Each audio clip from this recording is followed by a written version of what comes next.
Kafin mu kai da muku wannan cikakkiyar waƙar za mu shaida kasance wannan shi kuke zuwan ku na farko tashar farko mai albarka da ku wannan muna alamar subscribing da danna wani alamar ƙararrawar sanarwa don sabon labarukan nan a kodayaushe da zarar mun ɗora idan ta kama ma domin ta kucin comment da comment da kuma yin like akan bidiyon namu don haka ne kaɗai yake ba mu ƙarin gwiwar kawo muku wasu ingantattun sahihan labarai a cikin wannan tashar mai albarka mai suna siyasar Arewa.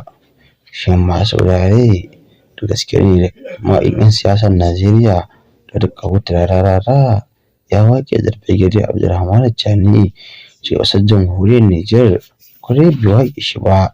Shin ya mai wannan waƙar mai taken gaskiya Chani ko bai yi ba? Shin a halin yanzu dai an shirya tsakanin rarara da Brigadier Abdulrahman Chani ko dai ba a shirya ba?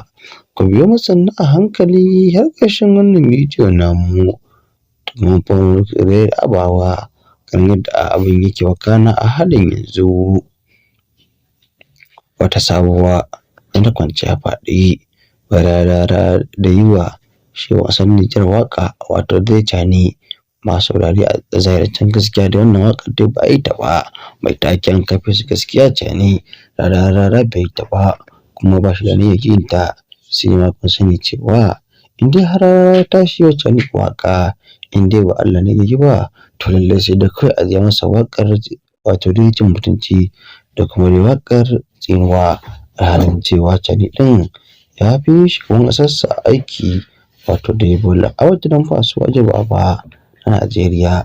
Amma masu saurare kun menene abin da kuke gani? Shin rarara zai iya wa Chani waƙa mai daɗi ko zai iya yi wa?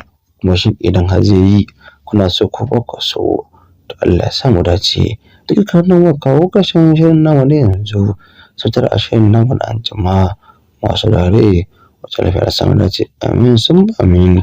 Na ba ku haƙuri akan rashin kamar wannan waƙa da yi ba ƙarshe yanayi ne ya sa.